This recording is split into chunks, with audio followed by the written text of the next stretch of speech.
Bem-vindo ao canal 83. Quem está antenado aí sabe que há uma guerrinha entre o ICL e o pastor Silas Malafaia. Os motivos que levaram eles a produzirem a reportagem sobre o Silas Malafaia eu não sei. Mas eu vou fazer perguntas aqui que não cabem na liturgia do jornalismo formal do ICL por serem informais demais. No entanto, é aquilo que eu quero saber e a porra dos jornalistas nunca perguntam do jeito que eu perguntaria. Talvez por serem francas demais. Né? Pergunta 1. Silas Malafaia. Por que você precisa ver as horas num Rolex? Ver as horas você vê num reloginho qualquer. Você não precisa de um Rolex para ver as horas, muito menos 3 deles. Eu digo para ele num dos áudios, eu tenho 3 relógios Rolex que eu ganhei.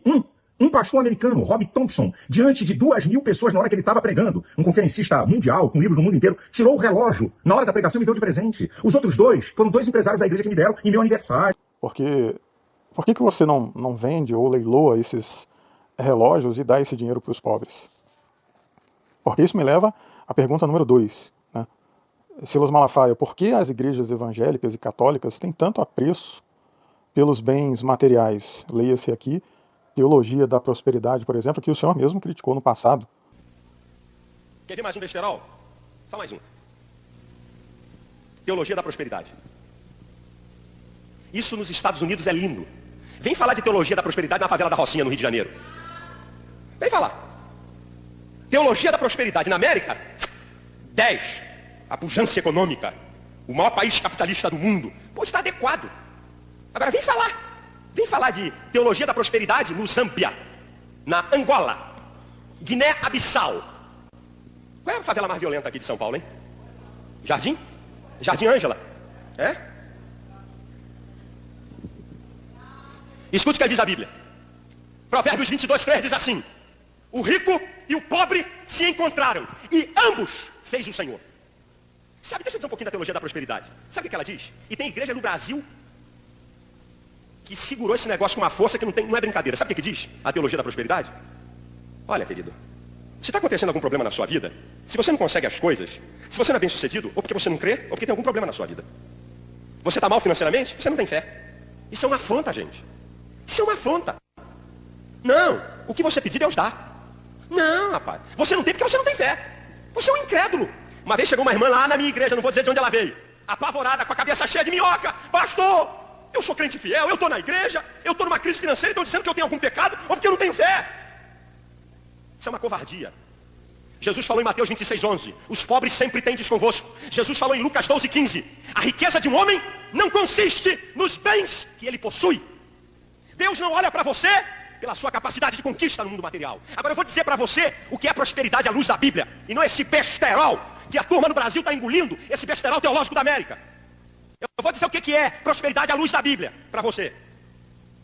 2 Coríntios capítulo 8 diz assim, escute. A graça que foi dada à igreja da Macedônia, que em muita prova de tribulação houve abundância do seu gozo. Presta atenção, hein? Da sua profunda pobreza abundou em riqueza de generosidade. E deram, segundo o seu poder, o que eu mesmo testifico, diz Paulo, deram acima do seu poder e deram voluntariamente. Você vai entender o que eu estou falando aqui. A igreja da Judéia estava vendo fome naquela terra, miséria total. A igreja da Macedônia era de pobres, mas a igreja da Judéia era de mais pobres ainda. Os pobres da Macedônia dividiram o pouco que tinha com os mais pobres da Judéia. Isso é prosperidade. Prosperidade é você compartilhar com o outro. Prosperidade é você viver bem com aquilo que Deus tem te dado. Prosperidade é mesmo você tendo pouco, você ainda tem forças e capacidade de ajudar alguém que está pior do que você. Eu li uma reportagem.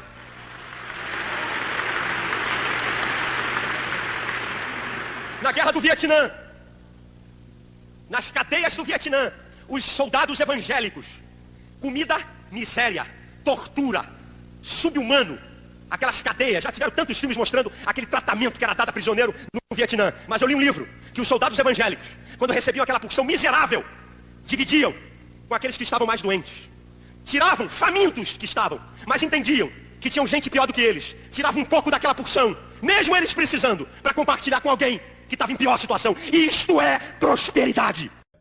Nós temos lançado uma Bíblia muito interessante, que é a Bíblia de estudo sobre batalha espiritual e vitória financeira. Interessante que eu recebi 2 críticas entre intermináveis elogios, mas eu quero salientar a crítica que aqui não tem problema comigo. Uma irmã e um irmão. Uma irmã diz assim, olha onde já se viu falando sobre dinheiro. Como é que pode? Rapaz, eu fico assim bobo com a ignorância de muitos que estão na igreja. Sabe o que eu acho mais engraçado? É a hipocrisia. Sabe? Todo mundo quer o dinheiro, mas quer falar mal dele. Outra coisa que eu queria dizer, não é o dinheiro. O dinheiro não é o diabo que dá, não. Salomão pediu sabedoria e Deus deu riqueza.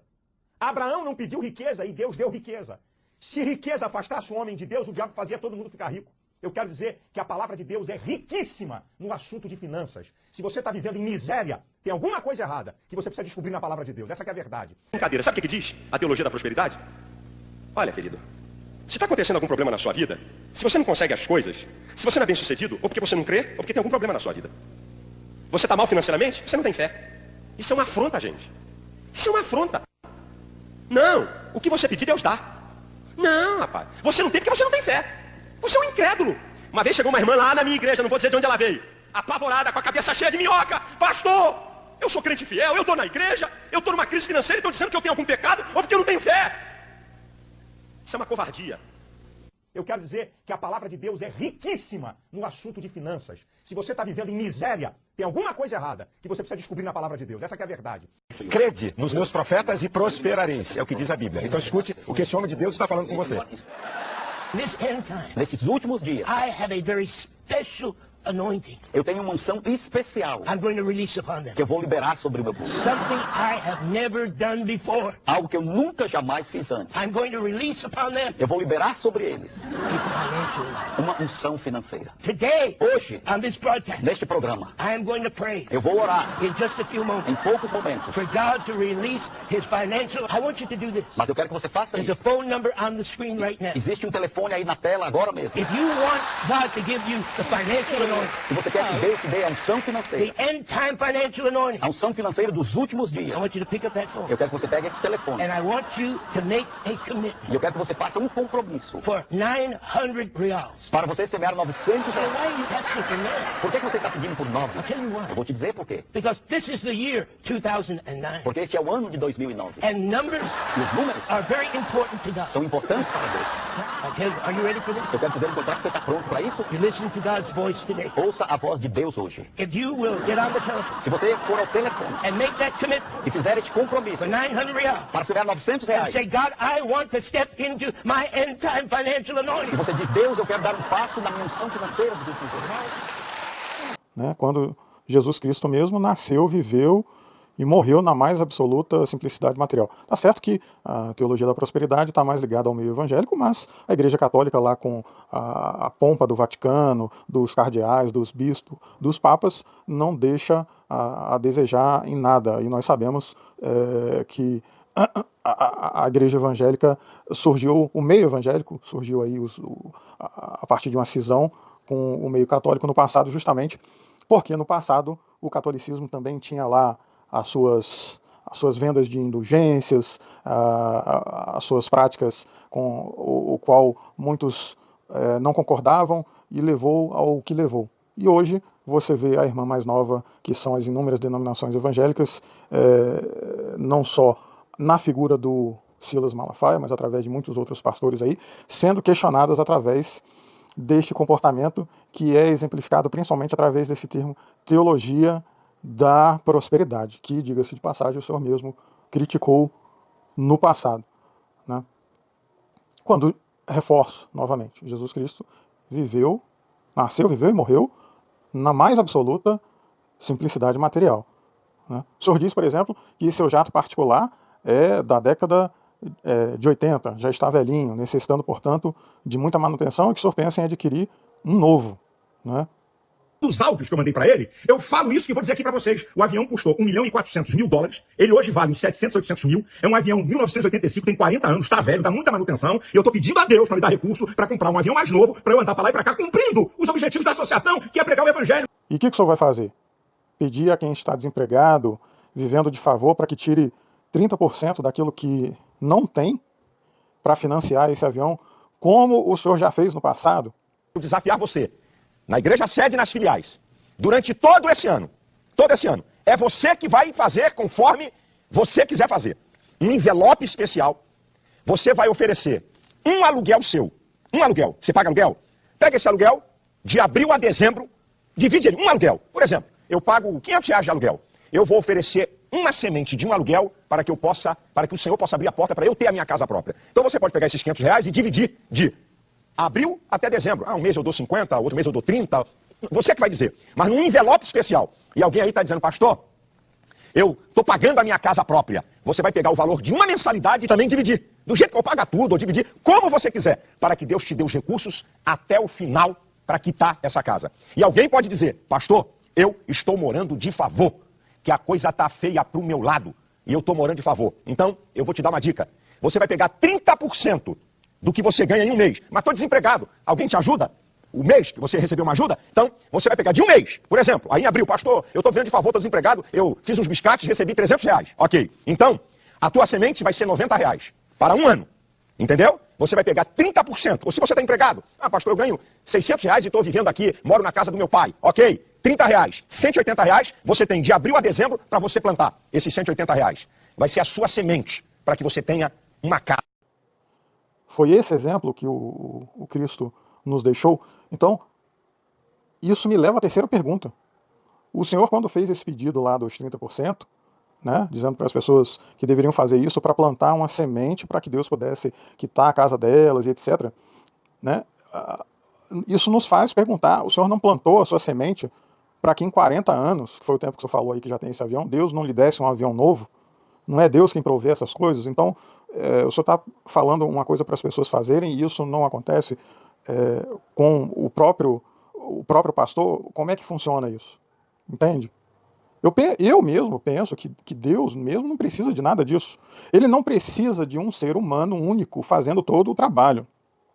Eu imagino que quando ele pediu que a palavra dele fosse espalhada, não era para o Silas Malafaia ficar indo para lá e para cá de avião, e sim que a palavra dele viajasse através dos corações das pessoas.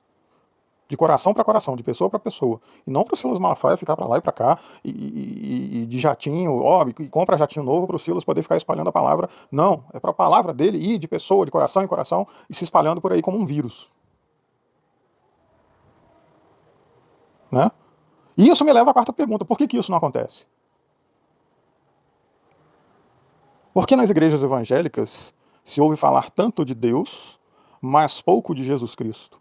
Mesmo sabendo que são a mesma pessoa, porque se ouve pouco sobre as parábolas e a vida do Cristo, quando os pastores falam na TV, nessas pregações, eu vejo muito sobre dízimo, sobre promessa de Deus, como minha vida vai mudar, sobre os demônios, mas sobre a vida do Cristo, sobre a mensagem dele, sobre os exemplos, sobre as parábolas, os ensinamentos. Ela é escassa. Por que é assim? E por último, a minha quinta pergunta. O senhor disse que não deve satisfação sobre o seu salário. Justo? Povo enxerido? Eu não quero saber sobre o seu salário também, não. Mas eu quero saber por que o senhor diz isso aqui. Patrimônios da igreja estão em nome da igreja. O que eu tenho da igreja é salário, eu não tenho participação em nenhuma arrecadação da igreja. Mas não fala sobre isso aqui. Silas Malafaia usa a Bíblia para deixar bem claro que o povo tem que ajudá-lo. E conforme o gado, olha só, ou seja, quanto maior a igreja, mais ele tem que ter dinheiro. Será que a Bíblia fala sobre isso em Coríntios? Uma lei na Bíblia, 1 Coríntios 9. Conforme o gado se bebe do leite. Você tem uma igreja com um salário grande, seu salário é grande. Atestei. Olha que coisa interessante. 1 Coríntios capítulo 9, ele só parou lá em cima, então você não percebeu. No capítulo 14 fala, assim ordenou também o Senhor aos que anunciam, né, a liderança, qualquer pessoa que vivam, ou seja, se você puder comer, se alimentar, que você se alimente ali, tá? E Deus é que dá esse mandamento de um cuidar dos outros, não dele como pastor. E o apóstolo Paulo fala, mas eu de nenhuma dessas coisas usei para usar o dinheiro do povo. Paulo não fez isso, ele não leu isso. Mas quem não lê Bíblia vai achar que ele está certo. Ó, eu não escrevi isso para que assim se faça comigo.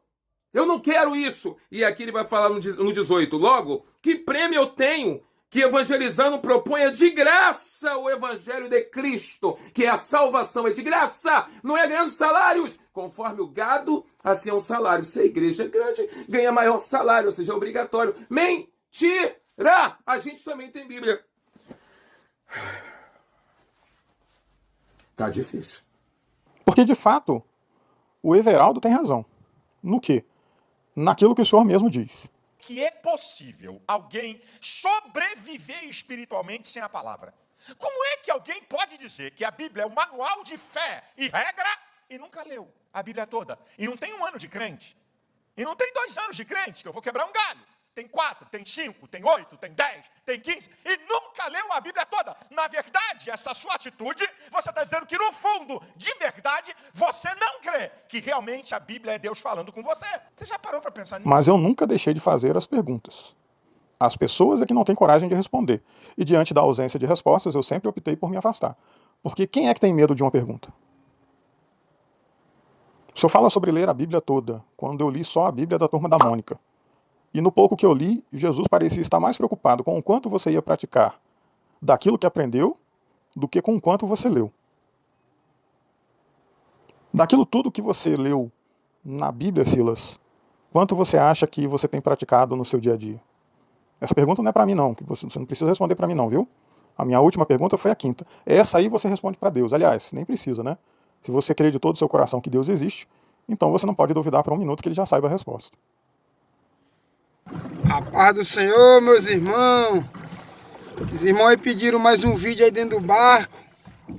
Ô, glória, aqui é os coletes salva-vida.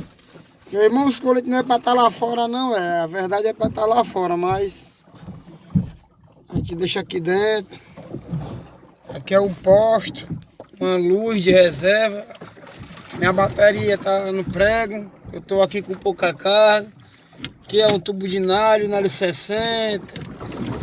Aqui é uma pazinha, né, para fazer, quando eu chego lá em terra eu faço a faxina do paquete. Aqui é uma lata de óleo. Aqui é capa, quando chove. Porque tá chovendo muito evento. Aqui é as luzes, né, ô glória.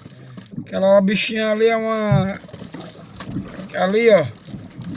Aquele bichinho cinza ali é o remédio de barata, quando aparece, que não tem barata, que é mais nalho. Aqui, meus irmãos, GPS. Aqui é um dos meus GPS, eu tenho outro. Eu não uso muito esse. Aí aqui é a balança para pesar o peixe. Meus irmãos, ali, ó. Eu tô aqui dormindo aqui na polpa do barco. Aqueles parafusos ali, onde segura o cadastro do leme. Aqui é meu outro GPS. Segura aí, Francisco. Aqui é o GPS que eu uso, hein? É o Garmin 12. Aqui é onde tem todas as pescarias. Não posso perder. Mas eu anoto nos papéis. Aqui é chumbada. Aqui é um óleozinho que a gente bota aqui nos parafusos aqui do cadeado da jangada. Meus irmãos, é isso, meus irmãos. Aqui é a minha pessoa, hein? Deixe o seu like, compartilhem. Se inscreva no canal, nos ajude para a glória do Senhor. Eu mostrei um GPS, 2 GPS. Mas o verdadeiro GPS, meus irmãos, eu vou lhe mostrar agora, hein? Ô, glória! O verdadeiro GPS, meu irmão. Tá aqui, ó. Aqui ela, ó. A palavra de Deus, hein? O verdadeiro GPS. A palavra de Deus diz: não há outro mediador entre Deus e o homem, né? Só Jesus Cristo de Nazaré. Ele é que é o mediador entre Deus e o homem. Então a palavra de Deus diz, meus irmãos, se a gente for amigo do mundo, nós é inimigo de Deus. Se nós for inimigo do mundo, nós é amigo de Deus. Então, meus irmãos, tá aqui, ó, a palavra de Deus, o GPS para o céu. O GPS para buscar a minha liberdade e a tua liberdade. Então, meus irmãos, a palavra de Deus é para quem crê. Para quem crê. Em nome de Jesus, ô glória. Esse vídeo é exclusivo para você, meu amigo, que pediu aí, ó. Um barco, hein?